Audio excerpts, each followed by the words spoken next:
Good morning again, my beloveds, my precious friends.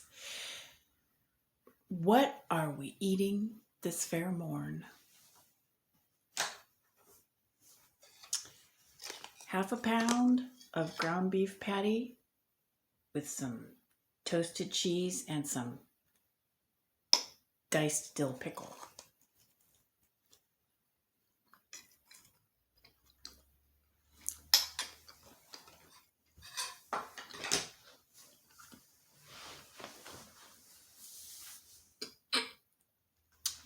Just because I love dill pickle with beef and cheese. I just happen to really enjoy that combination. So again, why do I bother showing you what I eat? Well, the toasted cheese that you saw on top of my burger was in fact American cheese. And I'm sure if you've been paying attention, especially in the carnivore community, I'm sure you've heard terrible things about American cheese. Don't eat it because it's full of additives. And yes, there are some American cheese slices, especially the pre-wrapped slices, that can be very full of seed oil. So you need to read the label. But this particular brand of American cheese or type of American cheese is very often labeled deluxe American cheese. And really, the ingredients are cheese, real, genuine cheese made out of milk, the kind of cheese that you would get if you went to the shop and bought a block of real, genuine cheese.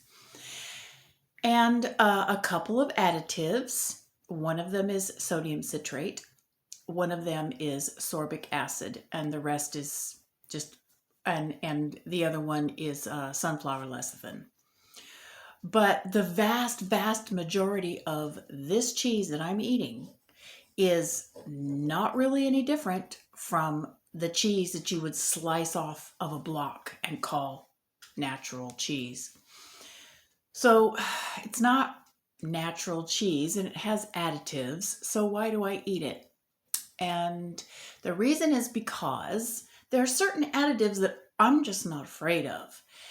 And sodium citrate, sorbic acid, and sunflower lecithin are three that I'm just not afraid of. There are people out there on the webs that will just tell you don't eat any kind of additive at all, but then they'll go ahead and tell you that, well, you need salt and you need potassium for the carnivore diet, which salt and potassium are generally chemically manufactured or at least processed.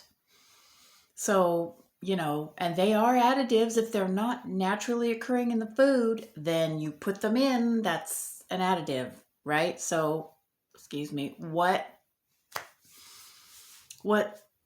the difference?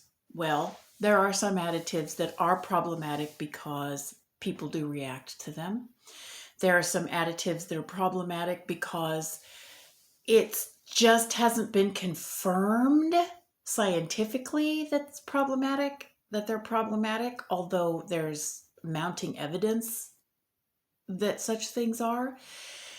And industry is just simply not equipped to switch back and forth in the short term.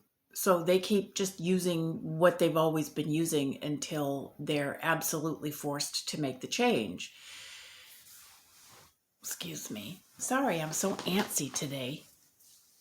Anyway, I'm not going to restart and stop the video and do a whole bunch of editing just because I'm a little antsy. I just don't have the patience for that. I know you all love me enough that you'll bear with me.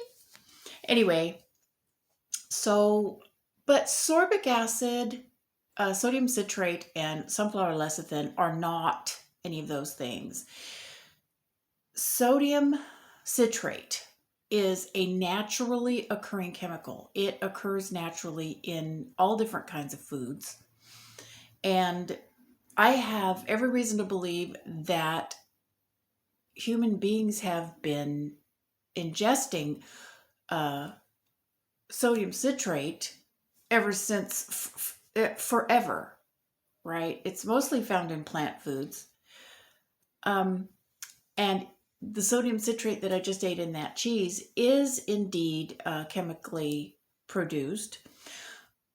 But the thing to remember is when there is a isolated molecule of sodium citrate, right?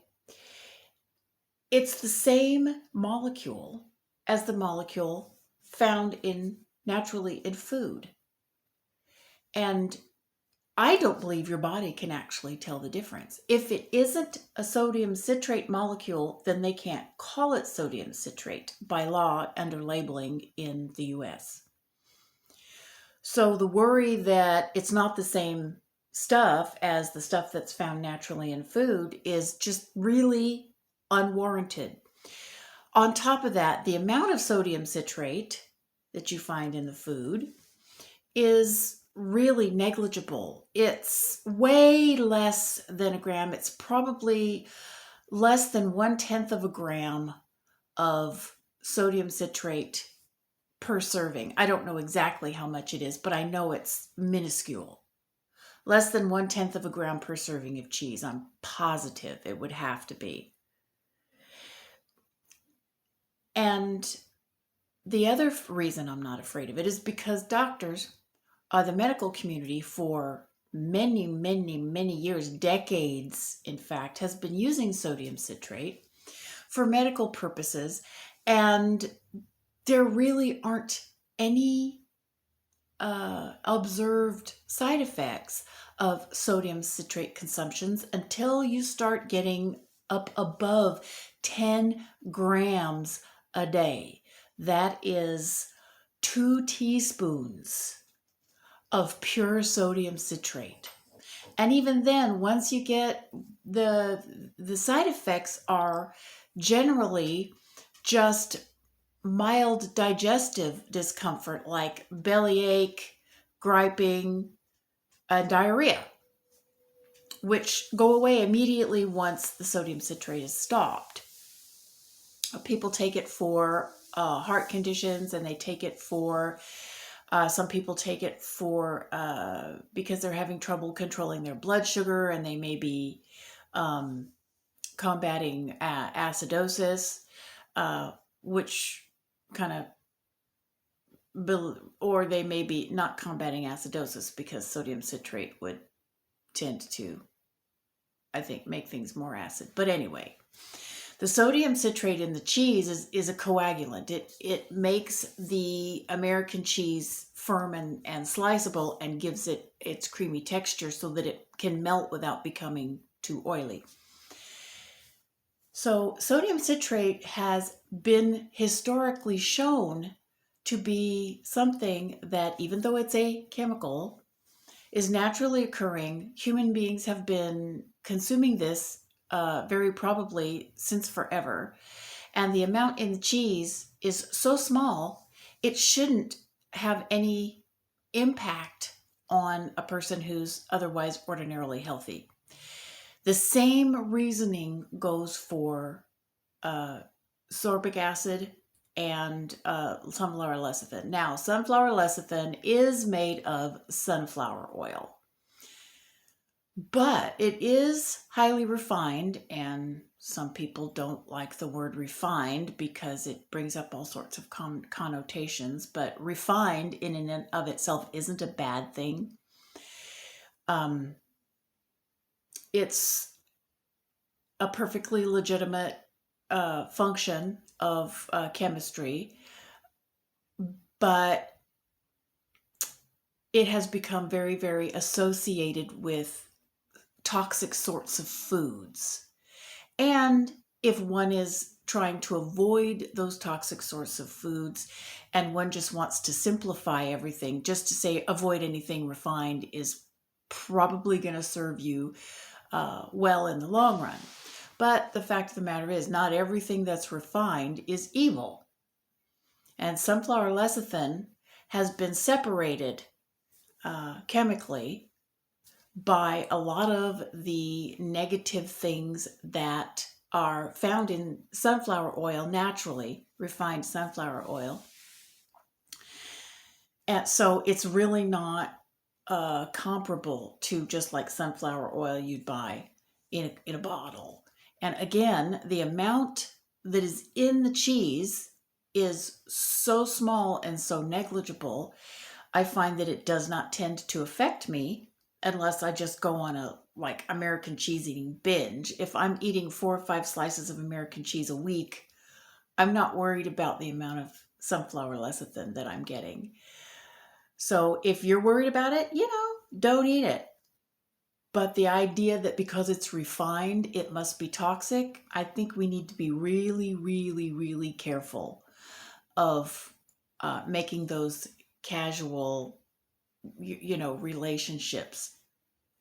And the very same arguments again exist for sorbic acid. Sorbic acid is also a chemical that is naturally occurring in food. And yes, it is chemically produced, but it's been used in foods, and it's been used in cosmetics and a bunch of things that human beings have been using and putting on their bodies for decades and decades and decades. And there doesn't seem to be, that I have found, any indication that it's particularly damaging. One more note that I forgot to mention on soy lecithin. A lecithin molecule, again, is a lecithin molecule. There's lots of lecithin in egg yolks. And the people who are telling you, don't eat sunflower lecithin because it comes from sunflower seeds, will tell you that egg yolks are wonderful. The lecithin molecule in an egg yolk is going to be 99 and 9/10% of the time seen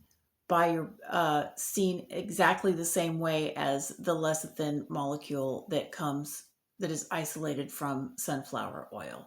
Okay, it's the same molecule. Again, if it wasn't the same molecule, it couldn't be labeled that way. And molecules have certain pathways in your body. If the soy lecithin can't go through the normal pathways, the sunflower lecithin can't go through the same pathways as the egg yolk lecithin, then it's not lecithin. Okay, so there's that. And sorbic acid is, again, something that's just in such a phenomenally tiny amount in the cheese that I'm just not worried about it. And I have never had any kind of reaction from eating American cheese if I don't overeat it.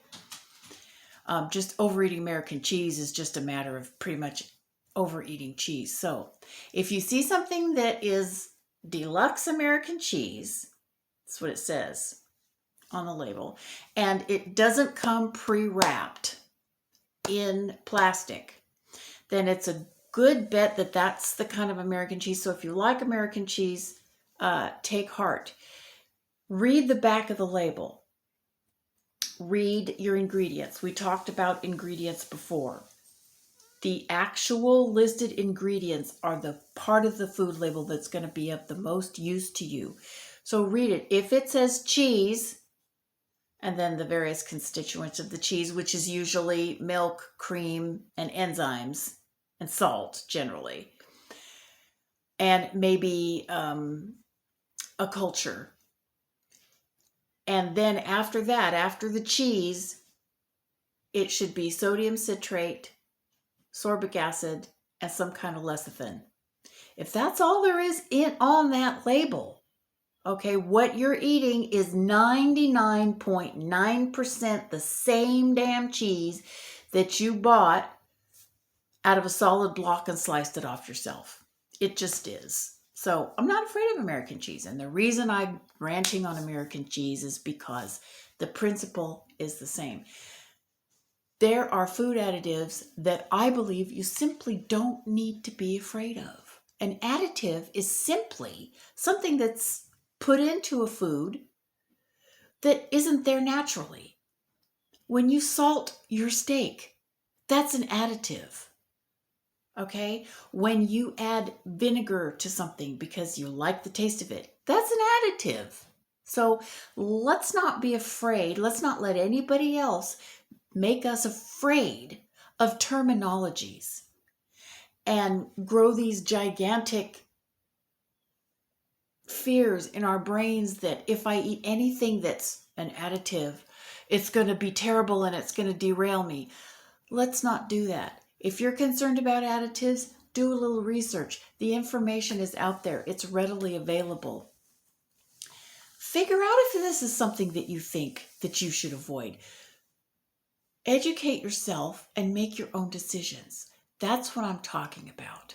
So as for me, I've made the decision: sodium citrate, sorbic acid, and sunflower lecithin in the amount that's found in this cheese. And yes, I'm calling it cheese. Some people call it plastic, but this stuff is not plastic.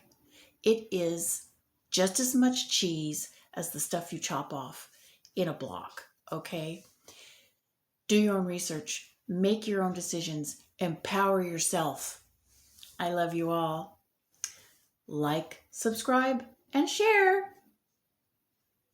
Bye-bye.